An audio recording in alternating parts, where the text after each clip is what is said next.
بسم الله الرحمن الرحيم. لا أقسم بيوم القيامة ولا أقسم بالنفس اللوامة. أيحسب الإنسان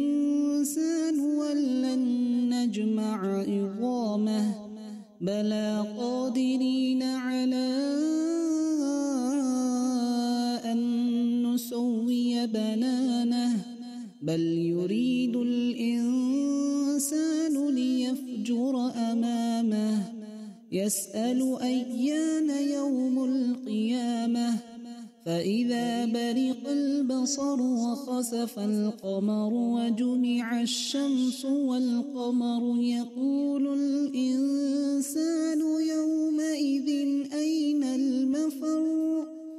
كلا لا وزر إلى ربك يومئذ المستقر ينبأ الإنسان يومئذ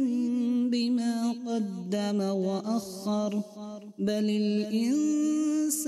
على نفسه بصيرة ولو ألقى معاذيره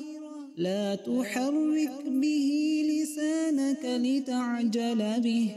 إن علينا جمعه وقرآنه فإذا قرأناه فاتبع قرآنه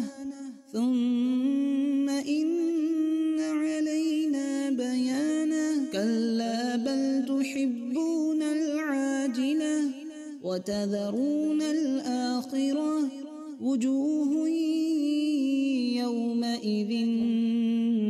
ناظرة إلى ربها ناظرة ووجوه يومئذ باسرة تظن أن يفعل بها فاقرة كلا إذا بلغت التراقي وقيل من راق وظن أنه الفراق والتفت الساق بالساق إلى ربك يومئذ المساق فلا صدق ولا صلى ولكن كذب وتولى ثم ذهب إلى أهله يتمطى أولى لك فأولى ثم أولى لك فأولى أيحسب الإنسان أن يترك سدى ألم يكن نطفة من مني يمنى ثم كان علقة فخلق فسوى فجعل منه الزوجين الذكر والأنثى أليس ذلك بقادر على